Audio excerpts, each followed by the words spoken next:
Welcome to the Maine Science Podcast. I'm Kate Dickerson. Today's episode is a lot different. Today is a takeover episode. Maine Discovery is a new podcast from the team at Maine Discovery Museum. I'm going to pass the baton to Kim Stewart, who is the host, and she will provide all of the details. And we'll be back with a regular Maine Science Podcast episode on April 2nd. Before I hand it off to Kim, a quick reminder that the Maine Science Festival, a program of Maine Discovery Museum, is happening March 25th through 29th.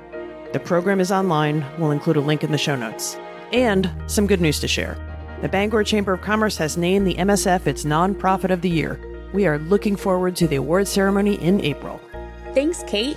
With so much to share about the Maine Discovery Museum, we decided it was time to spin off a new podcast for all things MDM. I'm Kim Stewart, Director of Community Engagement at MDM, and I'm thrilled to be taking over this episode of the Maine Science Podcast to launch our new adventure.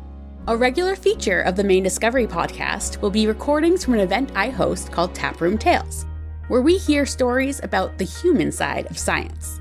Please enjoy this recording from our inaugural Taproom Tales event from November 5th, 2025, and stay tuned for the official launch of Maine Discovery Podcast. Thank you all for being here. We have 5 storytellers tonight that are going to show us the human side of science. So if you're familiar with Maine Discovery Museum and Maine Science Festival events, you're probably used to coming to some really cool things, but they're more like lecture-y or talky or presentation-y.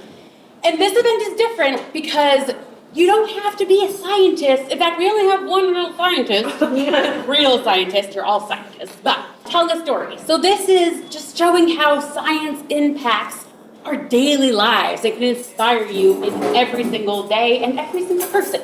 So I am actually the first storyteller as well to lead us off, and I didn't want any of our guest speakers, who are very good friends of MDM, to have the pressure of going first. So I will introduce myself by way of my bio, but the Maine Discovery Museum's mission is to help people of all ages discover the world around them through creative exploration and science. And that is my daily job. So I have the best job in the world, basically. And in addition to my work at the Discovery Museum, I am also a PhD student studying how early science experiences and informal science can be pathways to higher education for rural girls. So science is very near and dear to my heart, to my world, what I do. I also grew up at the Maine Discovery Museum and love that I get to work there now as a sort of grown-up, even though I'm convinced that grown-ups don't actually exist. I did also ask each of our storytellers tonight to tell me one of their favorite science facts. And mine is kind of a, I think, little-known science fact, although it did kind of blow up on TikTok a few months ago, is when the lunar apogee is happening, when Earth and the Moon are the furthest apart in the orbit, you could actually fit all of the other planets between them, polar end to polar end. So the Moon is like way further away than Earth than you think it is, and that kind of freaked me out. So now that's my fact that I'm telling everybody. So you're going to hear some really, really amazing speakers tonight, and they're going to mostly talk about science experiences and inspirations that have happened in their adult lives. And like I said, I don't believe adults really exist, so I also decided to go back and start us off with a story that kind of my spark of where I really found my love of science. So we're going back to middle school. 6th grade, I wore the same UMaine hoodie and jeans every single day. I refused to wear a winter jacket because it wasn't cool. And I had a teacher who was my homeroom in 5 of the subjects, and I had someone else for math. And that was Mrs. McAfee. And Mrs. McAfee was amazing, and I adored her because she really focused on teaching experiential learning before that was a big buzzword. And she also would integrate lessons across the curriculum. So we wouldn't just sit down and do a math. We would do poetry with math in it. It's really, really cool things. And so in 6th grade, because of Mrs. McAfee, I decided that I wanted to become a middle school science teacher. And granted, yes, we need more of those. Unfortunately, I didn't do that. I do still work with middle school students, but also like everyone else, and I don't have to do tests. So that's pretty cool. So I think a lot about the types of lessons and units that we did with Mrs. McAfee, and they really helped us get these abstract concepts and make them more concrete and understandable. So for example, kind of leading back to my fun fact, we did one unit on the solar system, and we measured out, I can't remember what the scale was, but like to scale, measured out how far away each of the planets is from the sun in yarn. So like whoever got Mercury spent like 10 minutes rolling out yarn, and the rest of us had like hours to get to like Uranus, and Pluto was still a planet then, so.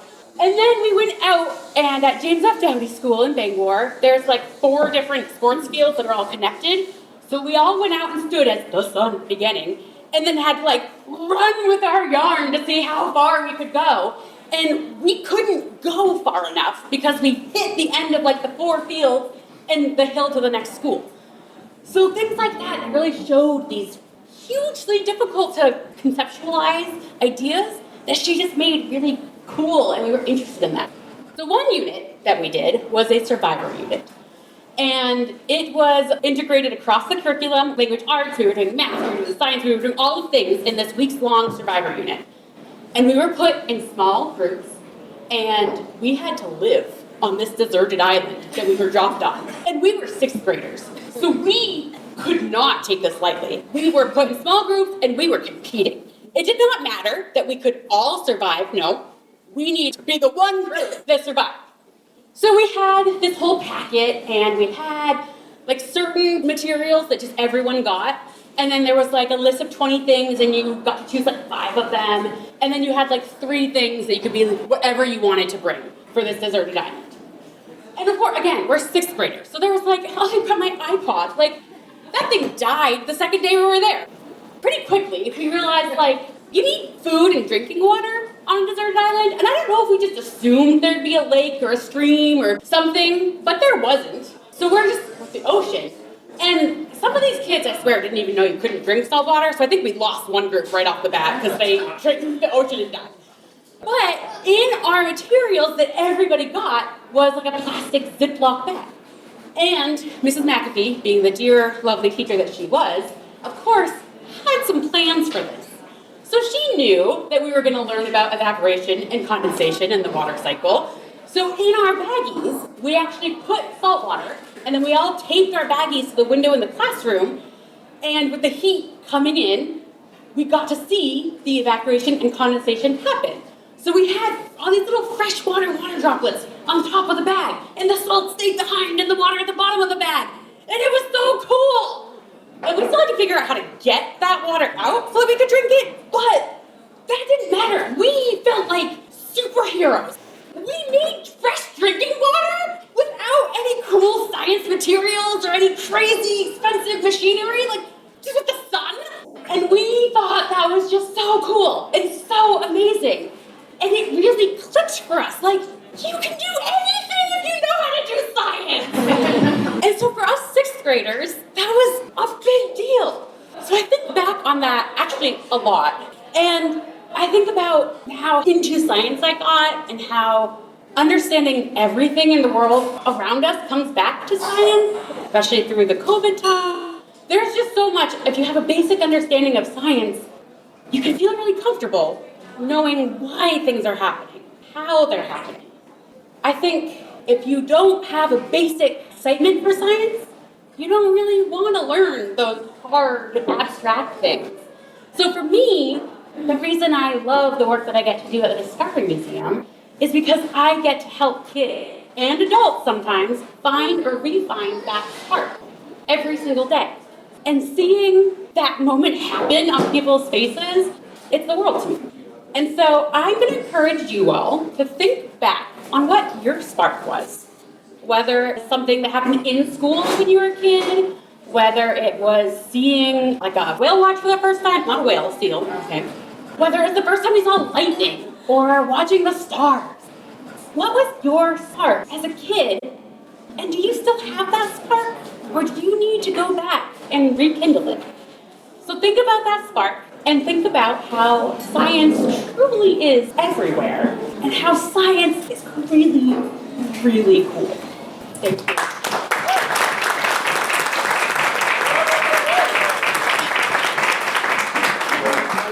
So thank you all. Our next speaker is one of my favorite people in the whole world, Remy Gauguin. is a fourth-year PhD candidate at the University of Maine, pursuing a degree in biomedical science. She loves to read with her sweet cat, Grim, and hike with her friends during her free time. And when I asked Remy to share a fun science fact with me, she said that her favorite fact is that there are carnivorous yeast that prey on microscopic worm nematodes. So take it away, Remy.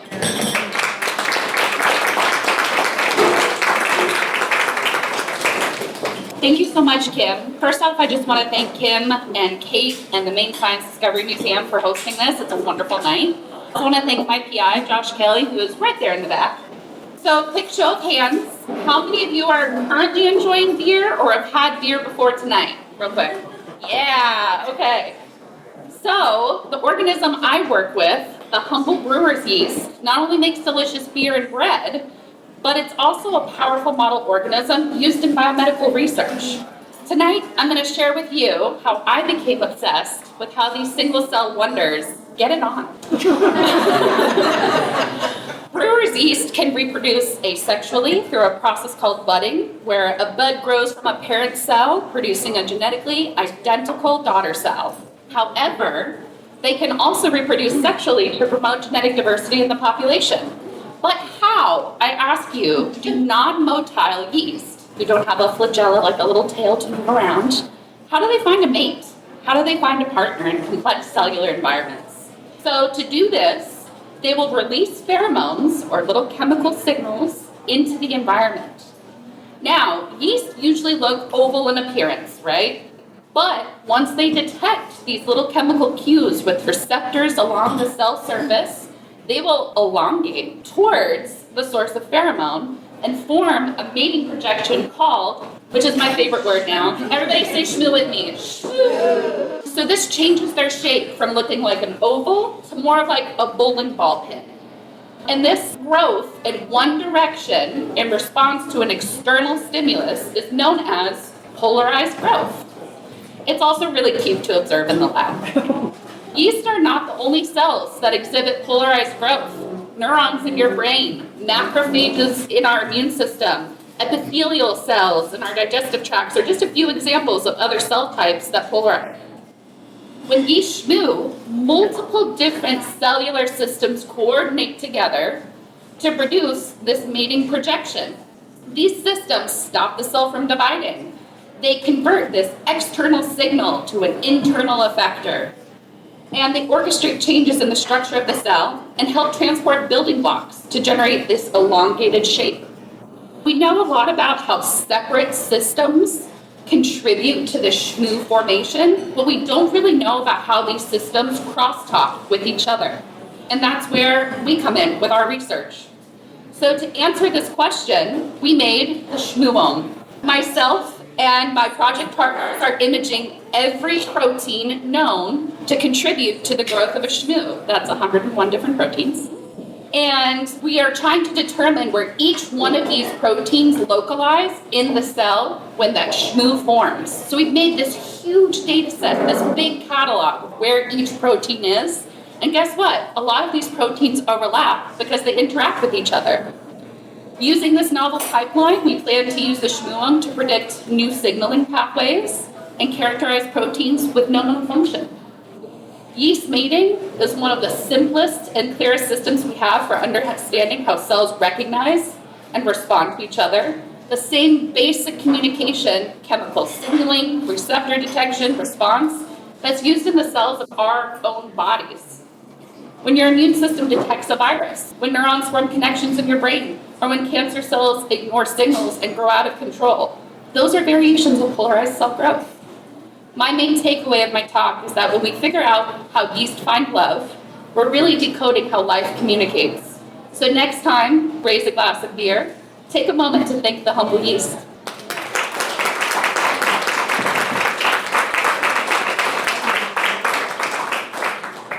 Thank you, Remy. Next up, we have Matt Dexter. Matt is the executive director of the Christine B. Foundation, a Bangor-based nonprofit supporting patients facing cancer. Between him, his colleague, and a team of 150 volunteers, patients are greeted on day one of their treatment at area hospitals and provided a variety of services to improve their health. You'll hear more about these shortly, including how 1,600 Mainers access this care every year. And Matt's favorite science topic is around running and how it doesn't just work your leg. It grows new brain cells, it boosts memory, and it makes you happier while you go. And I might argue that last one.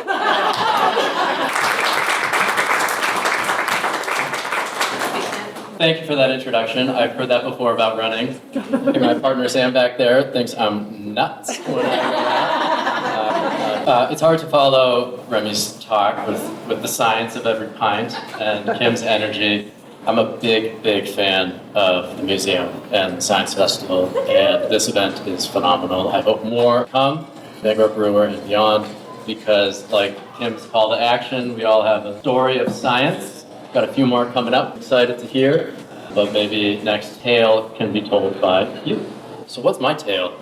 As Kim said, my name's Matt Dexter, and I have the sincere honor of being the executive director of the Christine B. Foundation. And it's been 11 incredible years of showing up, trying to help folks facing a diagnosis of cancer. And it's taken many different shapes and sizes of what this support does for the community. And I've had also surrounding myself with people much smarter than me who know science. And again, Kim, thank you for reassuring. I do not need to be a scientist up here to talk about this, because my tale is about a particular drug that I've learned about. And this drug is phenomenal. It's a drug that science has proven truly impacts someone's life when they're in cancer treatment. This drug came to me because it impacts people on a cellular level as well as a social level. This drug came into my life because it truly transforms someone's health. It's proven to reduce inflammation markers for breast cancer patients. It's proven to improve telomere length and have healthier cell replication. It's proven to improve quality of life, help maintain weight, and help people reach survivorship. Does anyone have an idea of what this drug might be? Weed. We have an honest crowd. It's not weed. Any other thoughts? Happiness. Happiness. I like that. Thank you for saying that. We all should have a dose of happiness. But this is the last thing, hopefully, that'll be thrown at me. The drug is healthy food. The drug is nutrition information. It's the ability to connect with someone and share a meal. So the work of the Christine B. Foundation, as Kim said, we show up on day one of someone's treatment, and my team and I, my colleague Brian Ross, and volunteers, donors make this all possible. We provide fruits, vegetables, grains, proteins, meats, liquid formula, anything that a patient and their family needs through treatment into recovery every single week, delivered to their front door or available for pickup at partner hospital sites. And through this journey of about 6 years of doing this, supporting 1,600 folks every year now, people, again, far smarter than me, said, hey, let's see what else we can do. How can we advance this service? And we were introduced to credible people leading the science of this at Yale University School of Public Health. Their drug was 6 months of dietitian counseling, working with an oncology dietitian for 6 months, about 10 visits, and they demonstrated through this interaction with this drug, let's call it dietitian counseling, significant improvements in breast cancer patients' telomere length, which is responsible for the spread of cancer cells. 6 months of this intervention is responsible for reducing inflammation markers for breast cancer patients and survivors, which is very important to reduce stress during someone's treatment. This drug has been proven to really maintain someone's weight through treatment. And they also demonstrated through multiple studies that the behaviors learned through this trial lasted far beyond these 6 months with this dietitian. So working with this team and some incredible people, we thought, how can Maine lead the way with this science? How can we advance this science? How can we support Mainers facing cancer, which is also the state's leading cause of death, where 1 in 3 Mainers are likely to face a diagnosis? My story is my mother, Christine, the organization's namesake. It wasn't really a science play, but emerging scientist, I guess, to give back. And it's the intersection of this work can improve science on a cellular level as well as social. So the work the Christine B. Foundation now is doing is trying to bring data to this. And it's really exciting to share that we're launching a clinical trial called Nourishing Hope. So we've learned a lot about what the work Yale has done, what our volunteers, including Autumn and many, many others, have done for patients showing up at their front door. But we want to see what better health outcomes could be reached if we add food to the interventions that dietitian counseling is already doing. So it's about 8 weeks now of this clinical trial where we're trying to enroll folks and put them in one of 3 buckets. One group will receive 6 months of home-delivered, medically tailored grocery packages. So again, that's fresh fruits, vegetables, grains, proteins, the choice of protein could be fish, chicken, pork, turkey, vegetarian options, a dozen eggs. Think of a Hannaford to-go order that you might have placed the other day. That's one group. The next group will be receiving that same service as well as 6 months of dietitian counseling. And our third group is the control standard of care group to compare to. So this 3-arm randomized control trial going through IRBs, talking to funders, talking to academics and healthcare, all went above my understanding of science, and it's been a doozy. But it matters, because at the end of this, how phenomenal would it be for every single one of us facing a diagnosis of cancer to be prescribed this basic need? How incredible would it be, much like going to Walgreens to pick up a prescription, to go and pick up a prescription of the nutrition you need? So while I hope Sam or anyone else doesn't throw something else at me, my takeaway is that science is truly everywhere. Food is an incredible basic need that has science behind it, and now I would say, more than ever, everyone has a right to. And it's more than just an apple. We're improving health, improving quality of life, and helping our community thrive. So as you leave tonight, think about how you might be able to nourish hope like the Christine B. Foundation, because to me, this science is reflected in neighbors helping neighbors and helping our community thrive. So thank you. Thanks for listening.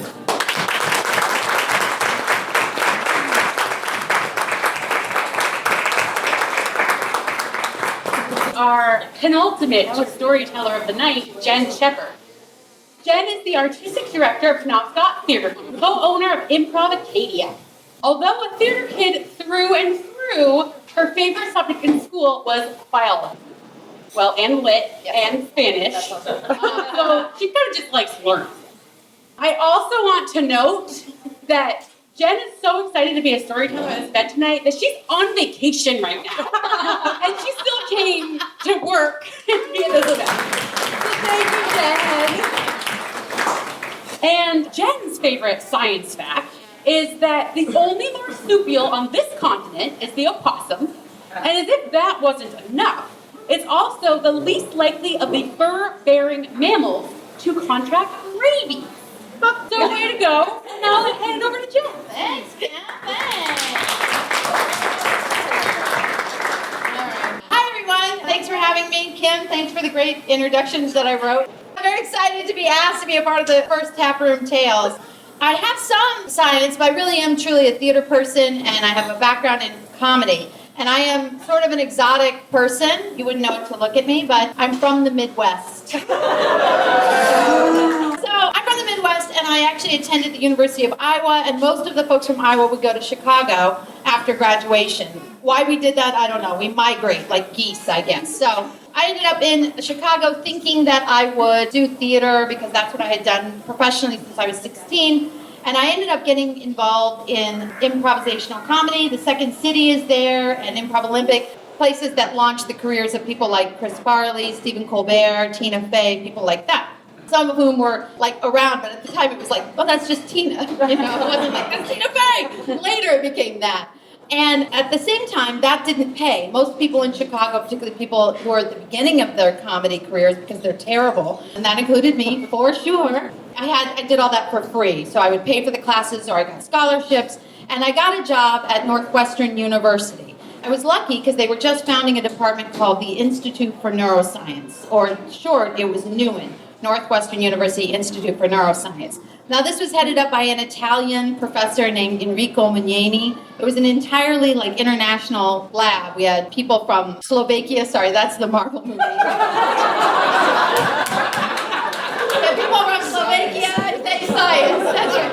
Science of a sort. People from Slovakia, the Philippines, Germany, lots and lots of Italians, all over the world. So it was a really cool experience because I just got to meet a lot of these people. And I was Enrico's assistant, essentially, and I sort of started coming in. Neuroscience is an umbrella science, right? It includes molecular biology, physiology, chemistry. There were clinicians and researchers. There was genetic mapping going on. There was crystallography, which is also like that, but kind of cool looking.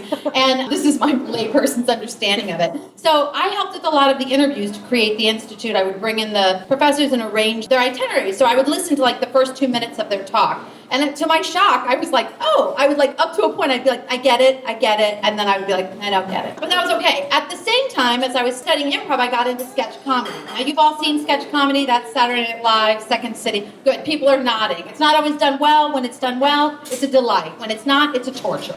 But I was lucky enough to get involved with a group called the Galileo Players. Now, this was a group of all men at the time, so they needed some women. They picked me and another woman named Megan. And we were a sketch group that examined, through comedy, the intersection of science, faith, culture, and how that collision created comedy. Sounds great, doesn't it? It was actually kind of great. So at the same time that was happening, I was attending these science talks, and I was also organizing libraries of scientific journals, and I was Enrico's assistant helping him edit a journal called Cerebellum. So again, I had to read the 2-sentence abstract that I'd be with you, and then again, lost. So I would take some of these ideas to rehearsal. And the way sketch comedy works is you bring in ideas, and the way we would do it with the Galileo Players is we would bring in science ideas, articles, things like that, and then we would improvise off of them. And obviously the Fermi Labs are there, Northwestern's there, there's just a lot going on. So we started to write shows, and our shows were very cleverly named things like Automated Faith Machine and An Element Never Forgets. Yeah, these are supposed to be funny. Good job, everybody. And probably the most popular show was called The Unbearable Logic of Being, and I will now read you a review from that show. This was in The Reader, which is still a publication, and this was in 2002. All right, The Unbearable Logic of Being. This smartly creative sketch comedy review show is what happens when science geeks, class clowns take the spotlight. Written and performed by Christopher Day, Ronnie Feldman, Matt Hebde, Megan Kelly, and Jennifer Shepard. The Unbearable Logic of Being skewers our culture's weaknesses while making science and philosophy lively.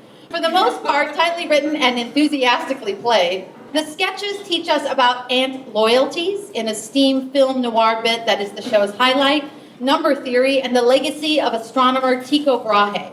They offer hypotheses about how Zeppelin came up with his airship and what chickens think, a sketch that's hilarious both visually and intellectually. We visit the Manhattan Project, where a core of artists try to redefine the concept of a bomb, and witness the radical change in a man who visits the future one time zone ahead. In another high point, British fops are distracted from dueling by the determination to be the most honorable. I'll just read the lesson. A few of the scenes are so bizarre as to be inscrutable, and others fail to impress. But the show's handful of weak sketches are easily overlooked. And that's Jen Gaddu, if anyone wants to look her up or write her a nice So my sketch was the highlight, the ant sketch, and that came from a science thing that there are kidnapper ants, they're red ants, Kim knows. Of course she does. And they go into colonies, they attack them, and then they take the larva and they spread their pheromones on the larva. And the larvae grow up believing that they are one of those ants and not that they are the ant that they are. And they end up being sort of enslaved by those other ants. And so I wrote a sketch where a woman goes to kidnap her lover because he's been brainwashed, and she takes him to a seedy hotel room to deprogram him. I got to explain this scientific concept. I had to lay it out in a comedic way so that an audience could pick it up, but I also had to make it funny and kind of cool. It was interesting to me because people reacted to it on two levels. Some people thought it was just really funny and kind of a great idea, and other people were like, I knew about that. I love insects. This is so cool that you knew this thing about these insects. And the whole group was that way. How many people know who Tycho Brahe is? Okay, so he lost his nose, I think in a duel, right? And then he wore a bronze nose. Did you know that? Yes. Yeah. Who knew that? Good job. So people would get it. Like you can see in an audience, it would be like 4 or 5 people that'd be like, oh my God, Tycho Brahe. But half the audience would be like, so I ended up becoming an event planner for Inuit, and I organized several events. But one of the biggest ones was the retreat, the annual retreat. And this was 150 professors, all their postdocs and their grad students. And it was a chance for the professors to meet the new postdocs and grads.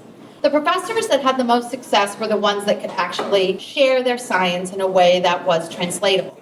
The ones who couldn't, not that they didn't get students, but it was just a lot harder for them. And I began to watch them and I realized I was like, they don't know how to perform. And I wish I could say at this point that I pulled an Alan Alda and taught them how to perform, but I didn't. Instead, I said, hire my sketch group to perform at your next retreat. So that's what they did. They hired us, sight unseen, and I did that, and I was like, yeah! And then 2 seconds later, I was like, what have I done? Like, what if they don't like it? What if we bomb? What if it's horrible? What if we offend them? Scientists, they're strange. No offense. No offense. But they're great people. So we ended up, the retreat, I'll just throw in this side thing, was at this place called Hamburger University. That is not a joke. It's owned by McDonald's. It's where they send all their managers to train. There's like a 5-star hotel there. And the walls of the hallways are lined with fine art. But if you look at all the fine art, Ronald McDonald is in all of it. Not a joke. So we do this sketch show, myself and Ronnie and Matt and Tom and Megan, and the first 2 sketches, dead silence. And I'm like sweating, like, I was like, why didn't I wear all black? Like, why didn't I wear a sleeveless top? Like, I'm just like sweating. And then all of a sudden, the wheels caught and they started laughing and they had like a great time. I couldn't believe it. And they were laughing at things like the Tycho Brahe jokes. And they laughed at our Mendeleev pea plant sketch. Oh, fire! They were just dying over that. So it was great because it was like, this is our audience, you know? But they had never had anybody tell them like jokes about like the world, the science world. So I guess I wish I had a huge takeaway, like, and we solved genetic sequencing. But I don't. I guess what I realized, because I stayed with that group for the whole time I was in Chicago, and I think about it quite a bit, the things we wrote a sketch about the monkfish of destiny who tried to warn Zeppelin to use helium instead of hydrogen. So I was like, not helium, hydrogen. And we brought a lot of joy to people. And I think what people would say afterwards was, is that real? Is that a real thing? And everything we wrote was based in science. Everything we wrote was a comedic exploration of a scientific concept. And people who thought science wasn't for them, or scientists who thought comedy wasn't for them, found that that wasn't true when they would come to one of our sketch shows. So I guess what I'll just say is like science is everywhere, but so is, I guess, like hilarious ideas.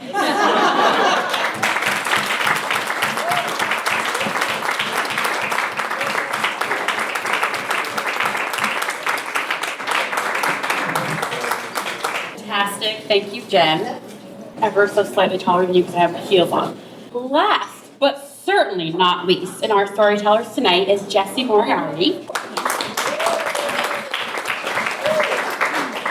Jessie is the owner of JM Innovates, a Bangor-based consulting firm specializing in creative fundraising, strategic planning, marketing, and board development, which sounds a lot harder than what I do, Jessie.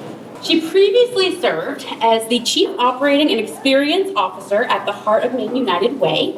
Before that, she ran entrepreneurship programs at the University of Maine, helping thousands of startups launch.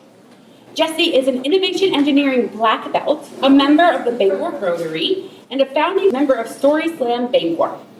She enjoys art, running, Matt, skiing, traveling, trying new foods, and spending time with her friends and family, including her husband and 3 sons. And Jessie's favorite science topic is meteorology. Oh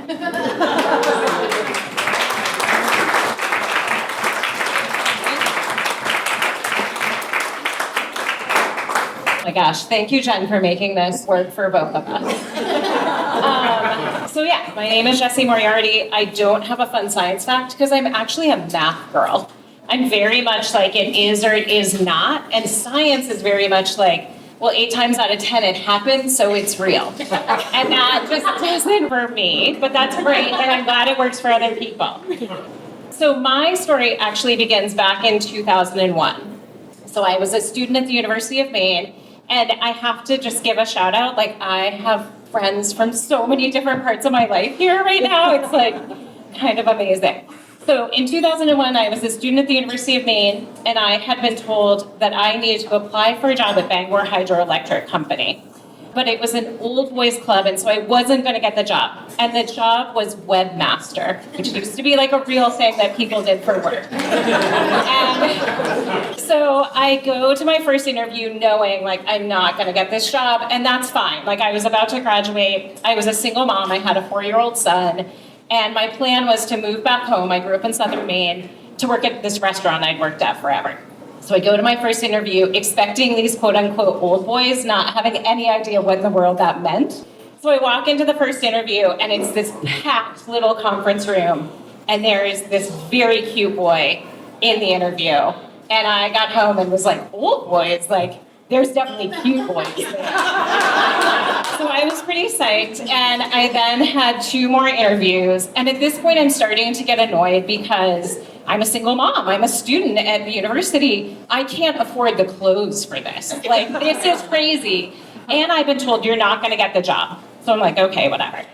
But then I get the job, which is crazy, and I develop a giant crush on the cute boy. And so it turns out that he has a 2-year-old son, and we both have had these boys very young in our life, and we hit it off, and so we get married. Thank you. Also very glad about that. And so we decide after a couple years of being married that we should have one more, ours, right? So we have mine and his and ours, and so we have a son in 2007, and his name is Noah. And Noah is awesome, and we bring him home, and all is well, and his older brothers are smitten, right? Like, they love this guy. And I start to notice early on, and I think to myself, not scientifically, that he has been reincarnated, and he is a puppy. Like, I am convinced that this kid was a puppy in his last life, because he doesn't seem to have a lot of the, like, onboard knowledge that our other kids have. Like, you have to teach him everything, like, from the beginning, which is strange, but whatever. Like, he's very cute. You also cannot leave him alone. Like, he is a terror, and he doesn't sleep well. And he starts to develop a lot of ear infections, like, incredible amounts of ear infections. And after, like, he had ear infections for probably a year, to the point where we start to find out he can't actually hear very well. And so he's not talking, and he's not walking, and he's very far behind in his milestones. And so we think, oh, ear infections. This is what the doctors tell us. So we get the tubes put in, and all that clears up, and still, like, he's not catching up. And so finally, when he's like 2.5, our pediatrician says, all right, we got to find out what's going on with him. And we were like, okay. So we take him to a developmental pediatrician, and she says, people are going to tell you that he's autistic, but he's not. Don't let them tell you that. And I was like, okay. He's very anxious. Like, this was a kid who, like, when, like, if this was olden days and we were wearing giant skirts, this kid would have been hidden in those skirts. He just wanted to be with me all the time, to be held to be with me all the time. And so a developmental pediatrician says, we're going to send you to a neurologist, and we're going to send you to a geneticist, but they're going to try to tell you it's autism, and it's not. And the reason it's not autism is because he connects with you. Like, he might not connect with us, but he connects with you. So don't let them tell you that. And I was like, okay. So we go to the neurologist, and he says, I don't know what it is, but it's not neurological. And I'm like, okay. So he sends us to the geneticist. And the geneticist says, this is down in Portland, it's autism. And I said, no, I was told not autism, try again. And so she looks at her notes, and she says, well, the neurologist said to test for Fragile X. And I'm like, I don't even know what you're talking about, but okay. And she said, normally I wouldn't. Like, I would not think this kid has this genetic condition. I normally wouldn't, but there is this note. and you swear up and down it's not autism, which, like, by the way, I have no business swearing up and down. Like, I don't even know what I'm talking about, but I'm like, nope, I'm telling you, this woman told me it's not. So 3 weeks later, I'm working at the University of Maine, and she calls me and says, the geneticist calls me and says, I can't believe it, but he has Fragile X. And I was like, okay, I don't even know what that means.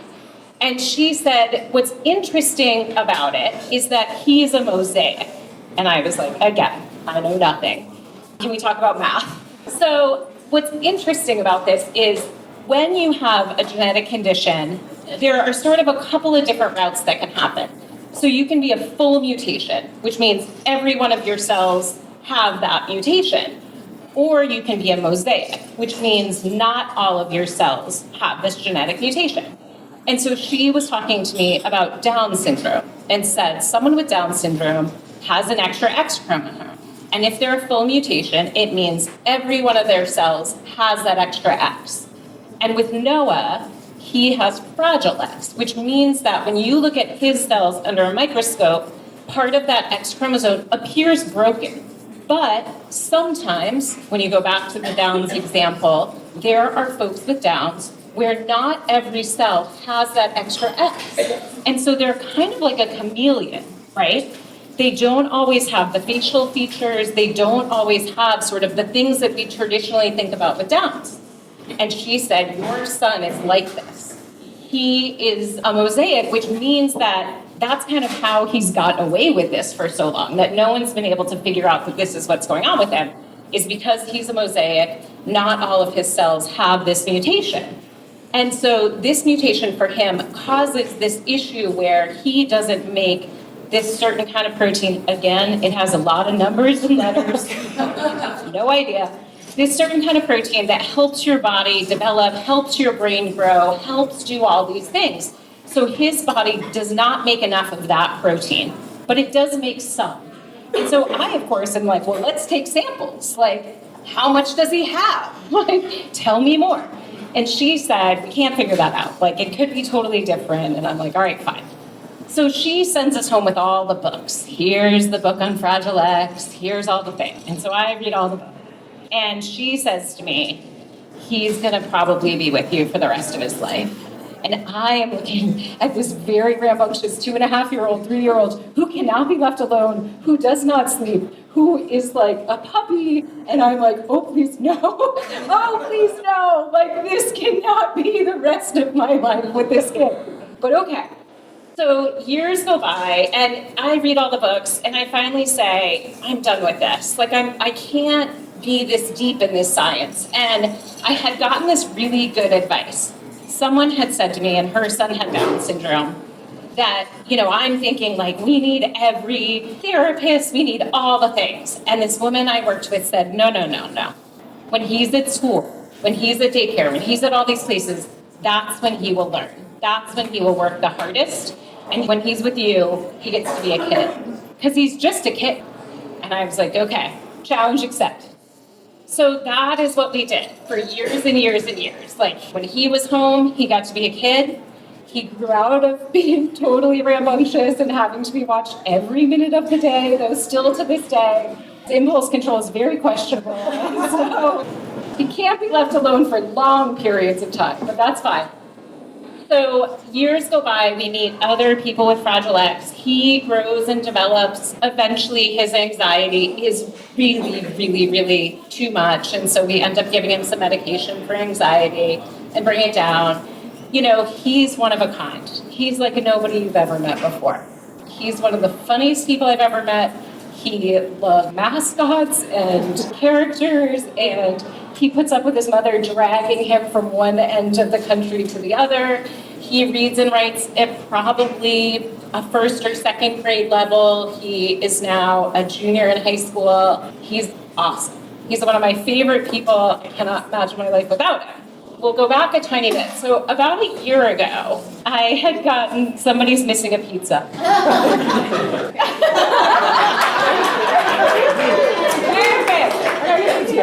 Okay, I'm going to back up just a tiny bit. So at the same time, I had met a woman who also had a son with Fragile X. And she lived in Massachusetts, but her dad lived in my neighborhood. and was a professor at UMaine.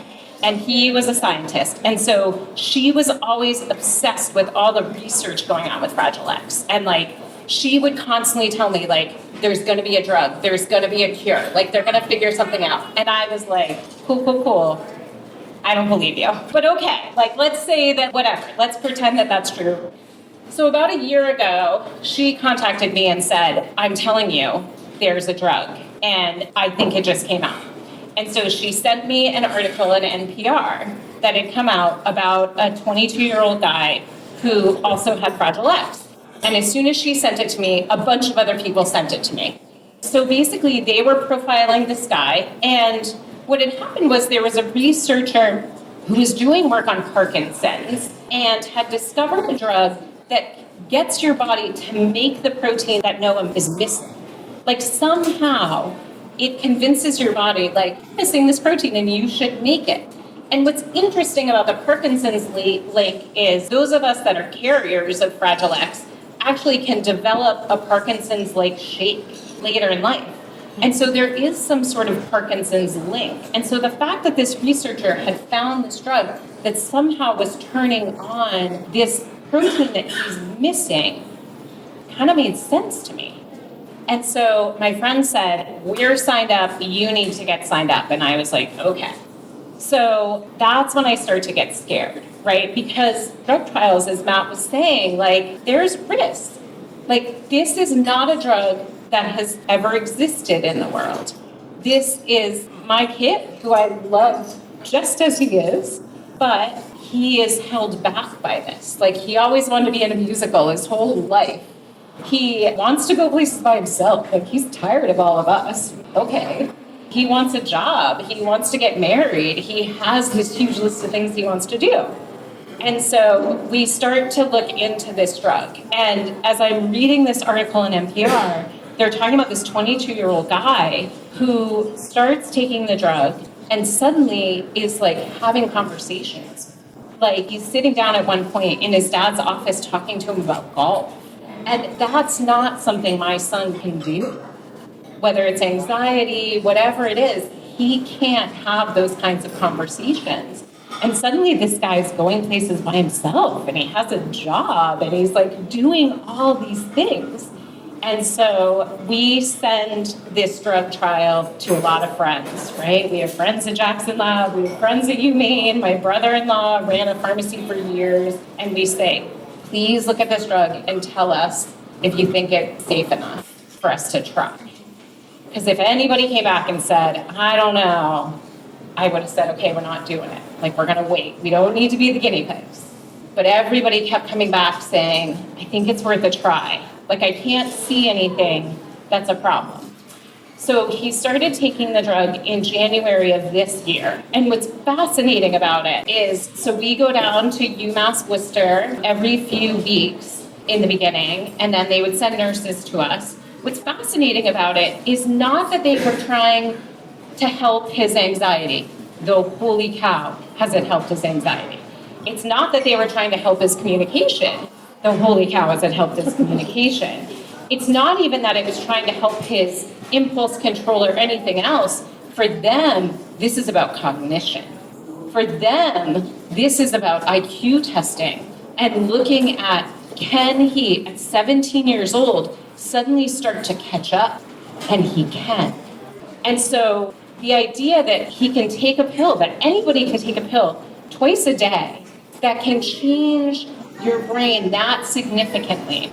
So they've been doing all this IQ testing, and we go in and we report back. Here's what we're seeing. Here's what we're seeing. But what I don't know is school, right? I have no idea. I don't know if there's been big developmental increases, whatever.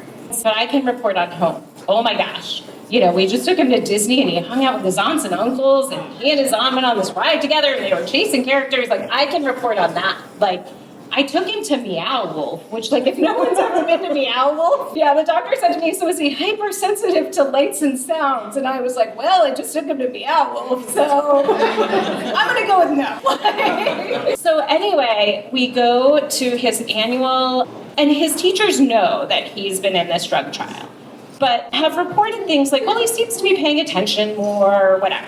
So we go to his annual meeting at the school in October of this year. And his teachers are like vibrating with excitement. And I'm like, I don't understand what's going on here, but okay. And so we sit down in the meeting, and the first teacher goes, science teacher. And he says, oh my gosh, Noah passed a quiz by himself. And he wasn't even really paying attention in science. Sorry. This is mother's son. He wasn't even really paying attention in science because he just didn't get it. Like, he's not taking in that kind of information. Like, he might come home and say, like, yeah, we're learning about cells, but that's about it.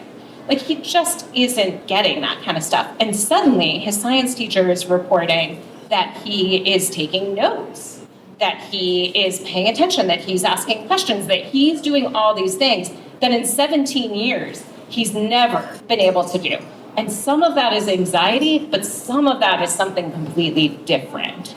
And so his science teacher said, for the first time he took a quiz and didn't just write whatever he wanted, he actually answered the questions. Like, he would have actually passed this quiz for the first time. And I was like, okay, well, that's incredible. So the next is his math teacher. And again, these teachers have had him for a couple years now. So his math teacher gets up and she says, oh my gosh, same with me. He understands fractions now, and he understands different calculations, and he understands measurement. And so she pulled out his test scores over the past 3 years, and it's been sort of like this, like very plateaued. And suddenly this year, it did that. Same with English. Teacher said, oh yeah, we pulled out all these test scores, and it's always been about the same. And he's a nice kid, and we love having him in class, but he's not been able to learn and retain, and suddenly it's doing this. And I could not wait to call the study. I was like, oh my God, we did it. This is awesome. And they can't share the IQ testing with me. They can't tell me, I know from my side of the testing that we've seen major improvements, but I didn't know on cognition if it was really working. And I felt like, you know what, the kid sleeps great now, he's not as anxious, he can do a ton of things like musicals he could never do before, but cognition, that is unbelievable. That a scientist can find something that truly could be a cure is absolutely extraordinary. So I'm very pleased to share my story and to say, boy, it's scary as hell to take a risk like that. And it's also very easy to say, I just accept it. I accept that this is how things are, and then just let it go. It's also easy to not share what's going on with you. When there's stuff going on, it's easy to share what's not going on. And had I not told people about my boy, when NPR suddenly releases the world's most amazing article, nobody would have sent it to me. Nobody would have known that I needed to know that. So don't think that just because you get a diagnosis or something happens that there's no hope. There is so much hope. There's so much hope. So thank you.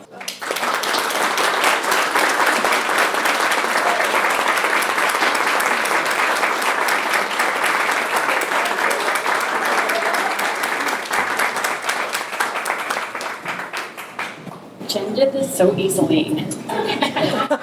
Not a theater kid. I want to be a theater kid. I wish I was a theater kid. Me too. You can still be one. It's time. Thanks, Jen. Let's give another round of applause to all of our speakers.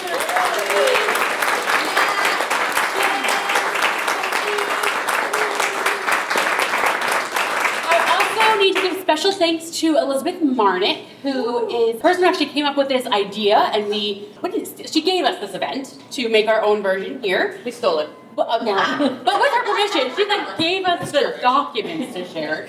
But her next version of Taproom Tales at Fogtown in Ellsworth is happening November 13th at 6 p.m. So if you're interested in that, she'll have a great round of speakers as well. I also need to thank Masons for hosting us.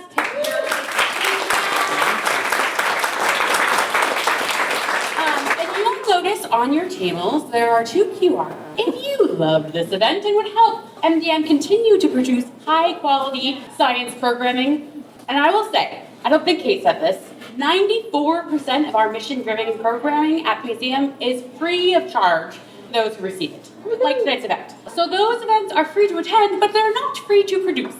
So, like we said, if you donate enough, we can buy a second sneaker. So, if you love this event and you are feeling generous, like you'd like to see more, please consider scanning that QR code.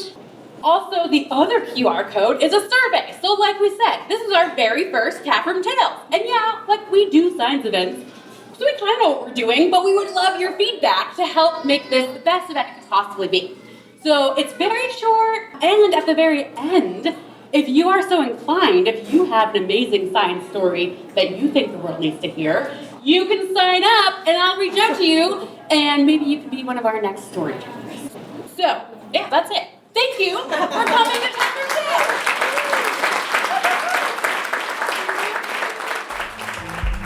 Thanks for listening to the Maine Science Podcast. Make sure you never miss an episode by following us on your podcast platform of choice. And please leave a rating and review. It will help more people find us and help spread the word about some of the remarkable people doing science in Maine. The Maine Science Podcast is recorded at Discovery Studios at the Maine Discovery Museum in Bangor, Maine. The Maine Science Podcast is executive produced and hosted by me, Kate Dickerson, and edited and produced by Scott Loiselle. And the Discover Maine theme was composed and performed by Nick Parker.